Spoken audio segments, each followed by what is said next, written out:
La délégation de l'Église est dirigée par Abbé Augustin Tchaou, qui est le secrétaire général de la Conférence des évêques.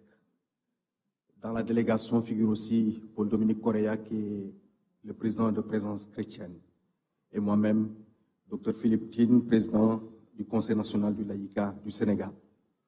Excellences, Monsieur le Président de la République, distingués participants, chers concitoyens, Son Excellence, Monseigneur André Gueye, nouvel archevêque de Dakar, m'a chargé de porter la parole de l'Église catholique en cette occasion solennelle de l'ouverture du dialogue national 2025 sur notre système politique.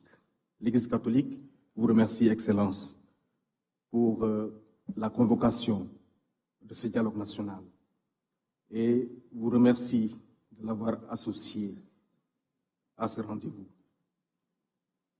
L'Église catholique, par ma voix, vous transmet les chaleureuses salutations et les ferventes bénédictions de tous les catholiques de notre pays, évêques, prêtres, religieux, religieuses, laïcs, tous engagés dans la belle et exaltante mission de bâtir un Sénégal de justice et de paix. Chers participants, pour nous, communauté catholique, cette mission, loin d'être une simple aventure, tire sa substance dans le message de l'Évangile qui nous engage à être celle de la terre et lumière du monde. La profondeur et la gravité de ce mandat missionnaire trouvent un écho dans la constitution pastorale sur l'Église dans le monde,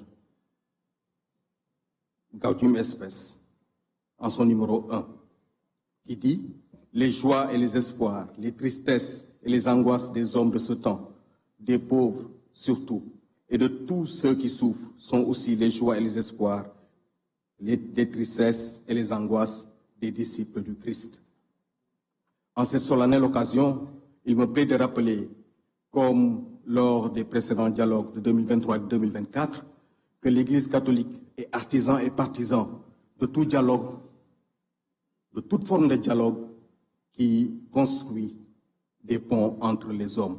Oui, nous avons dit artisans et partisans de dialogue, mais un dialogue sincère, un dialogue transparent et sans calcul politique, un dialogue fondé sur la vérité, qui seul peut véritablement libérer et réarmer moralement notre digne peuple et nous donner de rêver ensemble, encore et toujours ensemble, d'un Sénégal prospère à tout point de vue.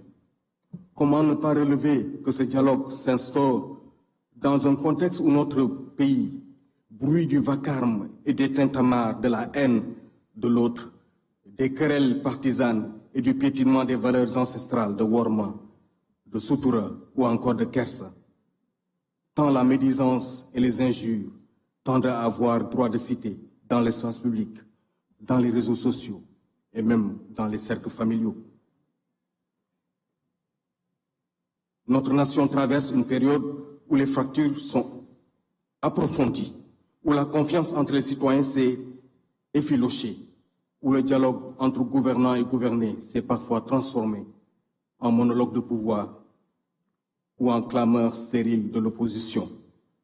Les événements survenus de 2021 à 2024 ont laissé des blessures que seul un travail patient de guérison collective peut cicatriser. Le dialogue comme thérapie peut aider à engager un tel processus. Et ce dialogue, nous l'espérons, sera une forme de thérapie. C'est pourquoi l'Église catholique exprime son entière disponibilité à continuer aux côtés de l'État et de tous les partenaires, à travailler pour promouvoir la liberté, la justice, l'équité et l'éthique. En attendant de donner nos contributions dans les travaux de Carrefour, je me permets de vous partager quelques points d'insistance qui pourront garantir à notre projet commun plus d'inclusion. Le premier point, c'est le principe de laïcité. La laïcité, socle intangible de notre vivre ensemble, doit être sauvegardée et défendue à tout prix. Le deuxième point, c'est le système électoral. Le plus grand problème de notre système politique reste les hommes politiques qui l'animent.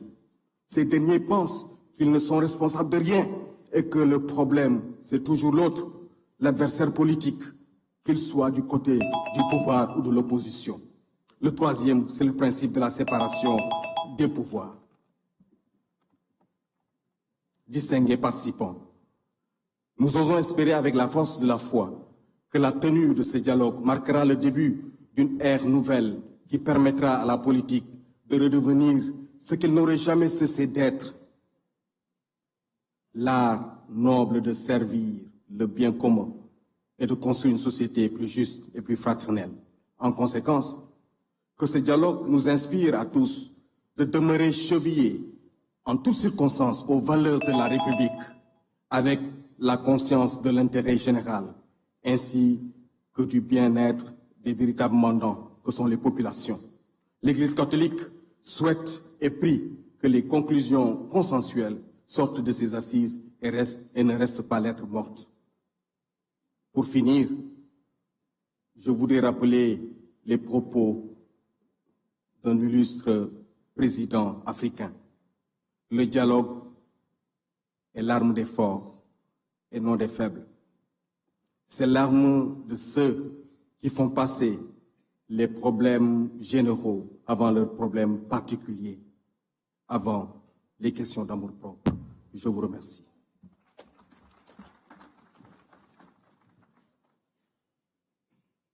Merci beaucoup. ñu jox kàddu gi monsieur Cheikh Diop mi nga xam ni moo nar a wax ci turu centrale syndicale yi bu noppee ñu jox kàddu monsieur Beydi Agne moom mi nga xam ni dina wax ci turu patronat sénégalais.